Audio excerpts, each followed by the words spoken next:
Assalamu alaikum dear students, I am Anjum Shafiq, your biology teacher for grade 11, and today I am going to discuss the gametophyte or prothallus of Adiantum. So let's move to the classboard. So dear students, Adiantum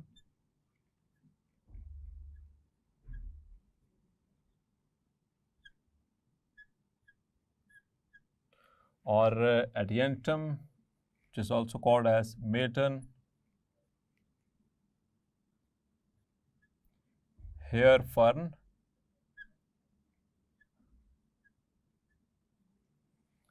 तो dear students इसकी sporophyte को हमने detail से discuss कर लिया previous lecture में। अब हम इसकी गैमेटोफाइट को डिस्कस करेंगे और फिर उसके बाद इसका लाइफ साइकिल पे आएंगे, ठीक है, क्योंकि ये दोनों अगर क्लियरफाई होंगी तो फिर लाइफ साइकिल थोड़ा इजी हो जाएगा। So now the gametophyte.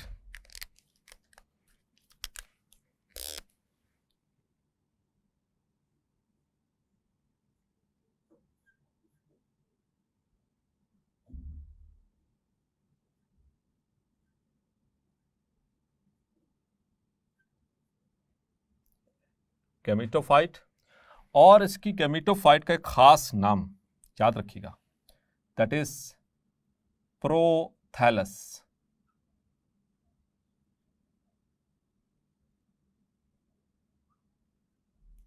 Clear? Prothallus.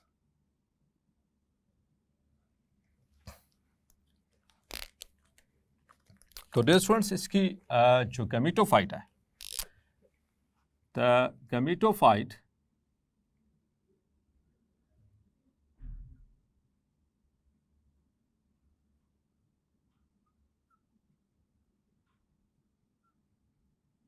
or prothallus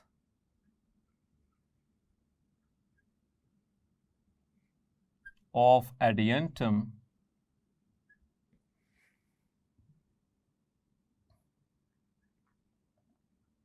is heart shaped,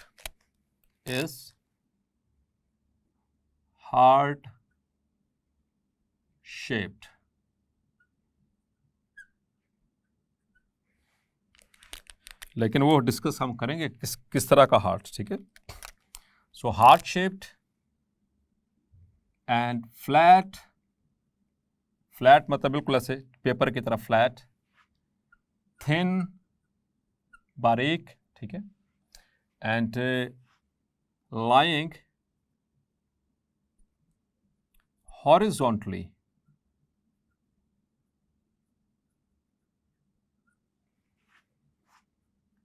on the soil, ठीक है, ऐसे बिल्कुल जैसे कि ये देखें, लेट्स सपोज कि ये पेपर लाइक ये इसकी प्रोथैलस है, तो इस ज़मीन के ऊपर इस तरह से पड़ी होती है हॉरिजॉन्टली, ठीक है, इससे बिल्कुल इस तरह से नहीं, वर्टिकल, जिसे वर्टिकल कहते हैं। ये ऐसे फ्लैट है बिल्कुल ऐसे पेपर की तरह और ऐसे ज़मीन के ऊपर ऐसे पड़ी हुई है, ये ज़मीन है तो उसके ऊपर ऐसे पड़ी हुई है, ठीक है।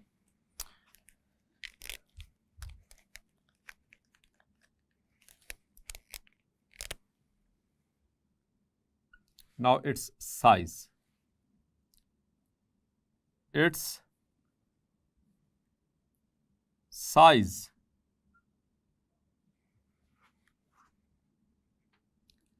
at its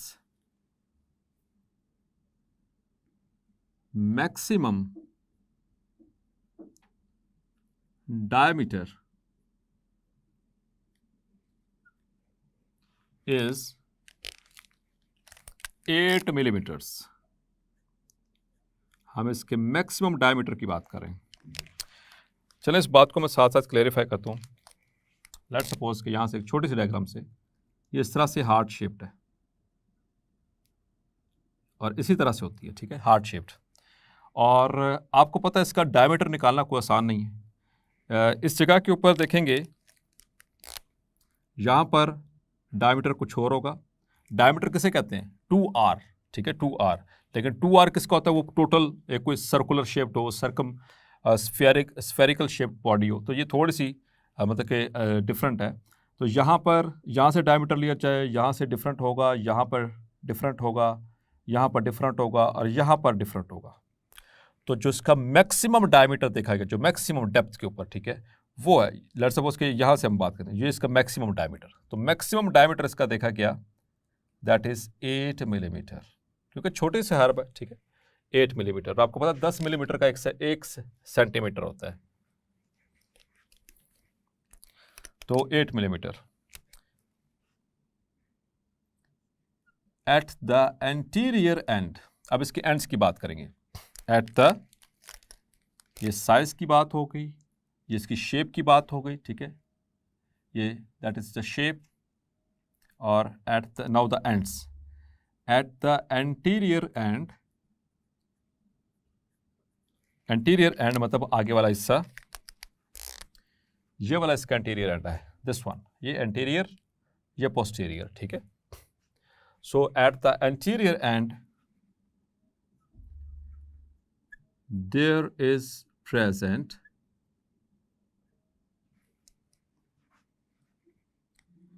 a डिप्रेशन, वहां पर एक डिप्रेशन मौजूद है, कॉल्ड, उस डिप्रेशन को कहेंगे नॉच, या फिर उसको एपिकल नॉच भी कहते हैं, एपेक्स, एपिकल नॉच। ये तो उसके एंटीरियर एंड की बात होगी। अब posterior end,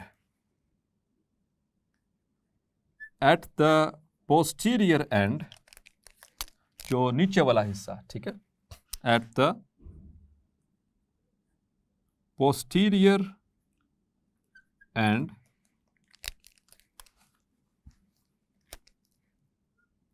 there are attached, अब खास बात, यूनिसेलुलर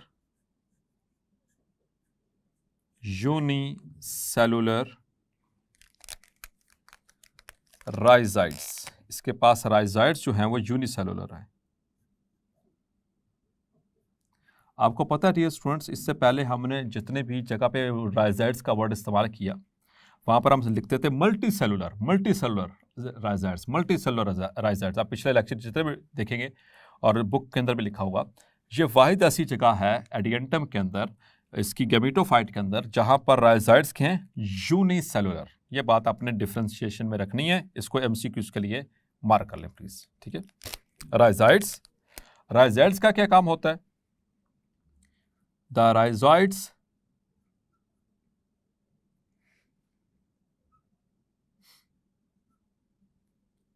fix the prothallus, इस प्रोथैलस को क्या करेंगे? फिक्स करेंगे, कहां पर?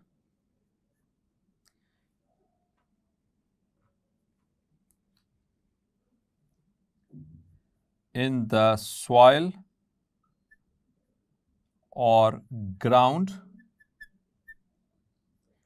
and also provide nutrients and water to prothallus। Nutrients से याद आया डियर स्टूडेंट्स की फूड, अगर हम इसके बात करें कि ये खुराक कैसे बनाती होगी, तो याद रखिएगा कि the prothallus is autotroph, the gametophyte, यानी इसकी जो गैमेटोफाइट है वो डिपेंडेंट नहीं है, गैमेटोफाइट और प्रोथैलस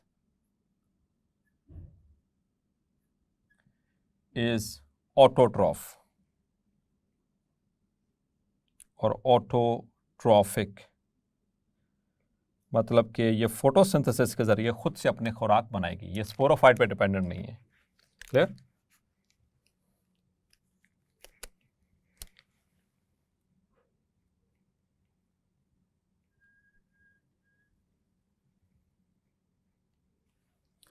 नाउ अब डियर स्टूडेंट्स यहां पर ये जो सी एपिकल नॉच है, इसके हवाले से याद रखिएगा,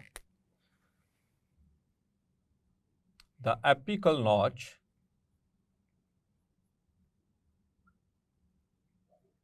serves as the point from where sporophyte germinates, इसकी स्पोरोफाइट जर्मिनेट करती है, ठीक है। ये एपिकल नॉच अभी मैं अच्छे से ड्रॉ भी करूंगा, तो ये वो पॉइंट भी है, इसको पॉइंट आउट करती है वो जगह जहां से एपिकल नॉच, वो जगह जहां से स्पोरोफाइट इमर्ज होगी, जर्मिनेट करेगी आफ्टर फर्टिलाइजेशन, ठीक। नाउ इसकी थोड़ी सी शेप की बात करने लगा पूरे प्रोथैलस की। So at the edges the prothallus is one cell thick, सिर्फ एक सेल, ठीक है। And at the center it is multi-layered,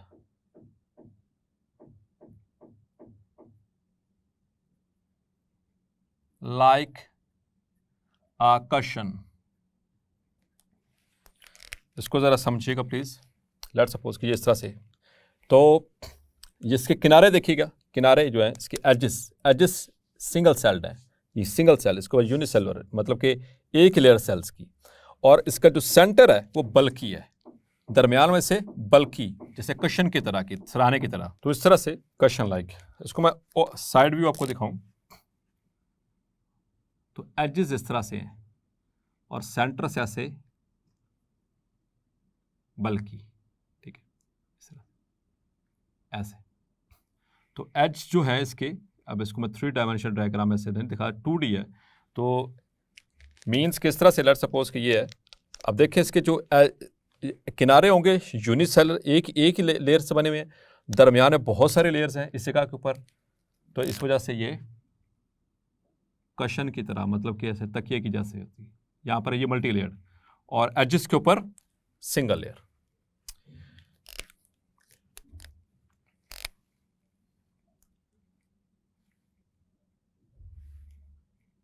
now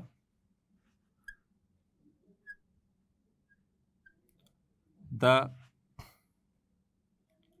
prothallus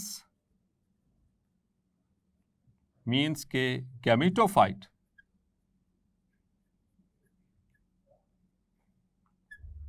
of adiantum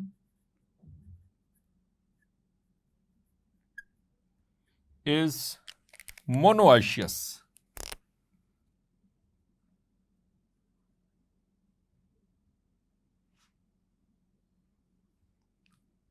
अच्छा डियर स्टूडेंट्स, प्लांट्स दो तरह के होते हैं, ये मैं चूंकि टर्मिनोलॉजी आपके लिए आ गई है तो मैं इसको बता देता हूँ। सो एक होते हैं मोनोआइशियस और एक होते हैं डाइओशियस। इसमें ज़रा फर्क देख लीजिए। मोनोआइशियस का मतलब the plant having both sex organs,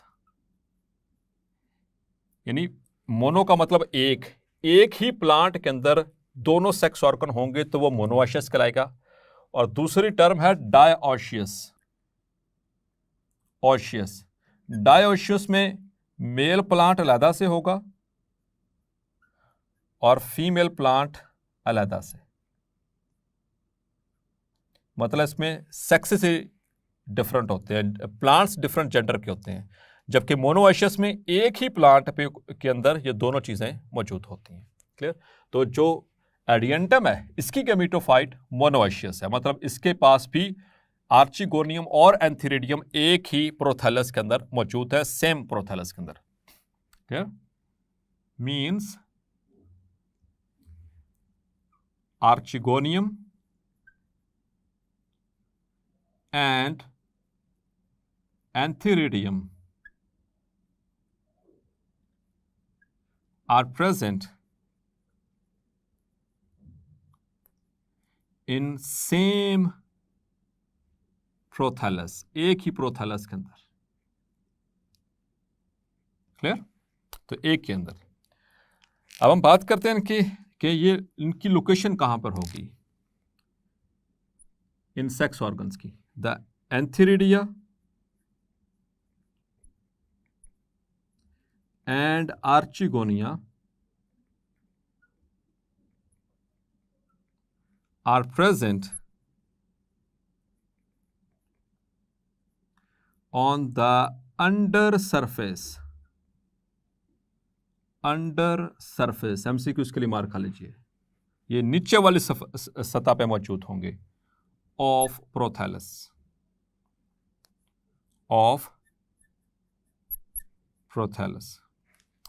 तो ये देखें, ये फ्लैट है, जमीन के ऊपर पड़ी हुई है, तो ऊपर वाला इसका अपर हिस्सा यानी कि अपर सरफेस, नीचे वाली लोअर सरफेस मतलब कि वेंट्रल सरफेस, ये ऊपर डॉर्सल सरफेस, ठीक है। और इसकी जो वेंट्रल सरफेस है, जो नीचे वाली है अंडर सरफेस, यहाँ पर मौजूद हैं इसकी नीचे वाली जो ज़मीन के साथ अटैच है, जो ज़मीन को फेस कर रही है, उसके उस सरफेस पे मौजूद हैं इनके एंथीरिडिया और आर्चिगोनिया।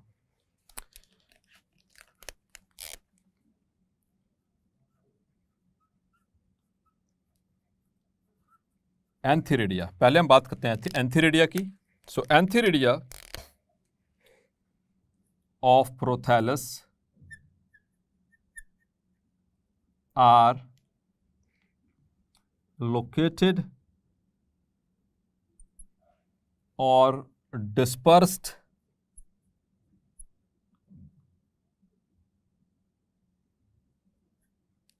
between rhizoids, और rhizoids कहां पर मौजूद हैं? They are present at the posterior end, between rhizoids at posterior end. The antheridia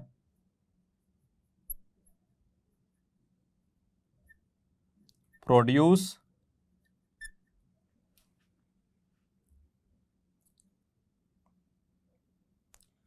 spiral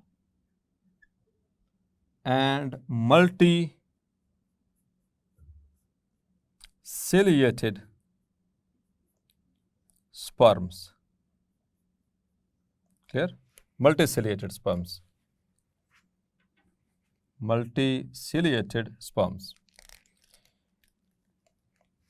मैं इसमें एक स्पर्म की डायग्राम बनाऊंगा। तो ये स्पाइरल शेप्ड स्पर्म, और इसके एक एंड के ऊपर बहुत सारे सीलिया मौजूद होते हैं। तो सीलिया की मूवमेंट से एक्चुअली ये स्विम करता हुआ वाटर में जाता है, ठीक है। तो दिस इज स्पर्म और नीचे इसके मौजूद है दिस इज सीलिया।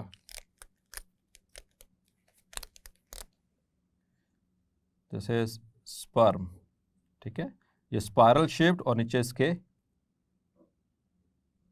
सीलिया, ये बहुत सारे मल्टीसिलिएटेड है। Now the archegonium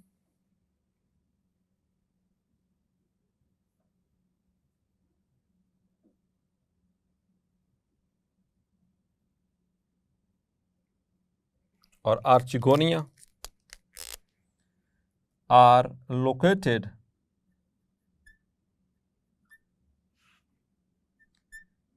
at anterior end,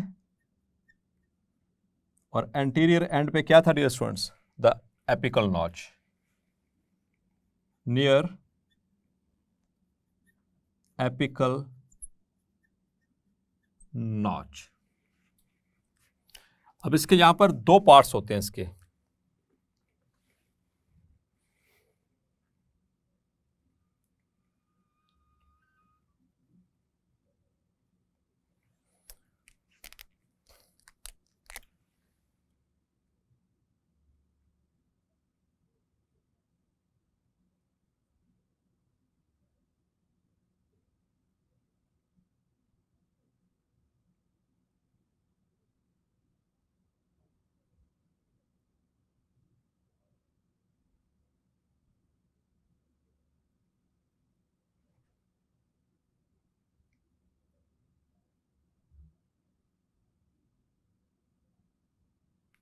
तो इस तरह से होगा ये, और इसके अंदर ये आर्चिगोनियम का डिफरेंट स्ट्रक्चर है।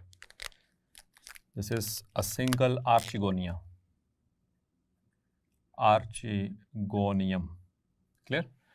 ये वाला हिस्सा इसका, ये वाला, ये कहलाता है नेक, और ये इस तरह से बल्ब की तरह का ये वाला हिस्सा, ये कहलाता है वेंटर, और बाहर जो एक लेयर नजर आ रही है इसे थैलस कहते हैं, और उसके अंदर ये मौजूद है एग सेल। ठीक है, एग सेल, या इसको ऊस्फीयर भी कहते हैं। It is also called oosphere. एक आपको बताया था oospore, oospore fertilised egg cell को कहते हैं, मतलब कि जाइगोट को। ये ऊस्फीयर है, एग सेल। क्लियर? तो याद रखना आपने एक बात को कि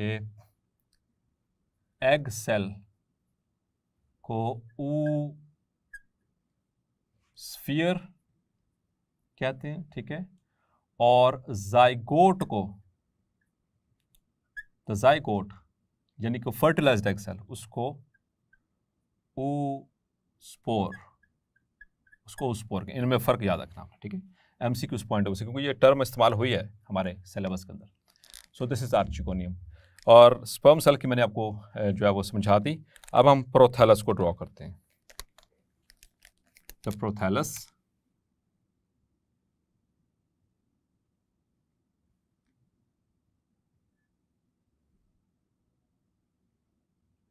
तो ये प्रोथैलस देखिएगा, मैं आपको इस तरह से दिखा रहा था ना प्रोथैलस को, तो मैं इसकी नीचे वाली सरफेस दिखा रहा हूँ आपको, ये वाली अंडर सरफेस। ठीक है, ये वाली, इस तरह से मैं आपको ये शो कर रहा हूँ इसको,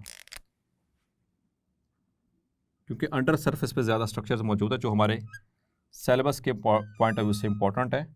तो ये इस तरह का हार्ट है, जिस तरह हम इमेजिनरी हार्ट ड्रॉ करते हैं। आमतौर पर एम्फीबियंस का हार्ट इस तरह का होता है, इंसानों का हार्ट नहीं। ठीक है, चैप्टर नंबर 14 में डिस्कस करेंगे इसको। तो दिस इज प्रोथैलस, और इसके इस एंड पे मौजूद हैं यहाँ पर वो आर्चिगोनियम, ये उसकी नेक। ठीक है, और अंदर पड़ा हुआ है एग सेल। ठीक है, ये इसका एग सेल, और इसकी अंडर सरफेस पे कि ये जो सब पोस्टीरियर एंड है, यहाँ पर मौजूद हैं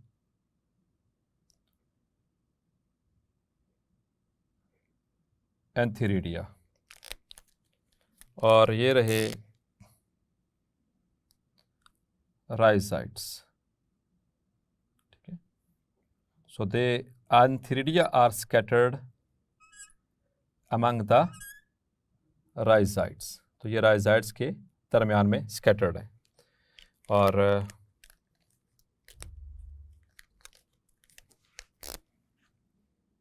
दिस इज आर्चिगोनियम, क्योंकि इसकी डिटेल बता चुका हूँ। ये इसकी नेक, वेंटर, और इसमें ऊस्फीयर, आर्चिगोनियम। क्लियर? और ये वाला इसका हिस्सा एपिकल नॉच, और this is the anterior and, ये वाला एंटीरियर एंड।